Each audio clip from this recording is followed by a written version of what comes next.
এই ঘটনাটি একটি মর্মান্তিক দুর্ঘটনা। এটি একটি পিকনিকের বোট। তারা সবাই পিকনিকের জন্য বের হয়ে আসছিল, কিন্তু তারা বোটের ভিতরে এত পরিমাণ উচ্ছৃঙ্খল ভাবে নাচ গান করতেছিলেন, তারা এত লাউডলি ভয়েস দিয়ে গান শুনতেছিলেন, যার কারণে সামনে থেকে আসা এত বড় একটি জাহাজ তারা দেখতে পারেনি।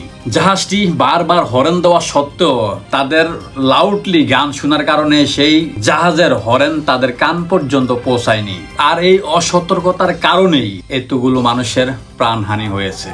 এত বড় একটি জাহাজের নিচে আপনারা দেখেন কিভাবে ঠেলে নিয়ে যাচ্ছে ছোট্ট এই জাহাজটিকে। আমাদের দেশে বর্ষাকাল আসলেই বোট পিকনিকের হিড়িক পড়ে যায়, কিন্তু কিছু কিছু পিকনিকে আমরা দেখি বোটের ভিতরে অশ্লীল মেয়ে এনে অশ্লীল নাচ গান করে, বিভিন্ন ধরনের নেশা প্রাণ করে, লাউড ভয়েস দিয়ে গান শুনে, মসজিদে আজান দিল তারা গান বন্ধ করে না। তো পিকনিক করা ভালো, পিকনিক করা অন্যায়ের কিছু না, পিকনিক করা পাপের কিছু নয়। পিকনিক করেন, অবশ্যই সেটা আপনাকে সামাজিক ভাবে করতে হবে। অনেক সময় আমরা দেখি ফ্যামিলি পিকনিক গুলা যখন নদীর মাঝখানে কিংবা বিলের মাঝখানে অথবা খালের মাঝখানে এই ধরনের একটি উচ্ছৃঙ্খল বোট দেখতে পারে, তখন তাদের কি অবস্থা হয় একবার ভাবুন। এই বোটটিতে তারা যদি লাউডলি গান না শুনতো, উচ্ছৃঙ্খল ভাবে নাচ গান না করতো, তাহলে এত বড় একটি জাহাজ, আপনারা দেখেন মালবাহী কত বড় একটি জাহাজ, একটি শিপ, এত বড় শিপটি তাদের চোখে আসলো না, এত বড় শিপটি তারা দেখলো না। তাহলে কি তারা প্রত্যেকে নিশার ঘরে ছিল?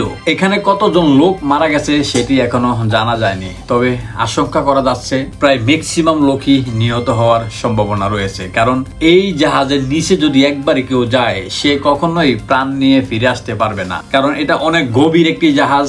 এটার পিছনে যে ফাঁকা রয়েছে, দুটি ফাঁকা, সেই ফাঁকার কাছে ভুল ক্রমেও যদি কেউ গিয়ে পৌঁছায়, তাহলে তার দেহ খণ্ড বিখণ্ড হয়ে যাবে। বাই দ্য ওয়ে, আপনাদের ভিতরে যারা ভাবতেছেন পিকনিকে যাবেন ফ্যামিলি নিয়ে কিংবা বন্ধু বান্ধব নিয়ে, তাদের উদ্দেশ্যে বলবো, পিকনিকে গেলে অবশ্যই আপনারা কোন ধরনের গান শুনতেছেন, মানুষের সমস্যা হচ্ছে কিনা, আপনাদের সমস্যা হচ্ছে কিনা, সেই গানগুলো মানসম্মত কিনা, কেউ কোনো নেশা পানি করে কিনা, এই সমস্ত বিষয়গুলো মাথায় রেখে তারপরে পিকনিক করবেন। তা না হলে এই ধরনের অ্যাক্সিডেন্ট আপনার সঙ্গে হতে পারে। So be careful.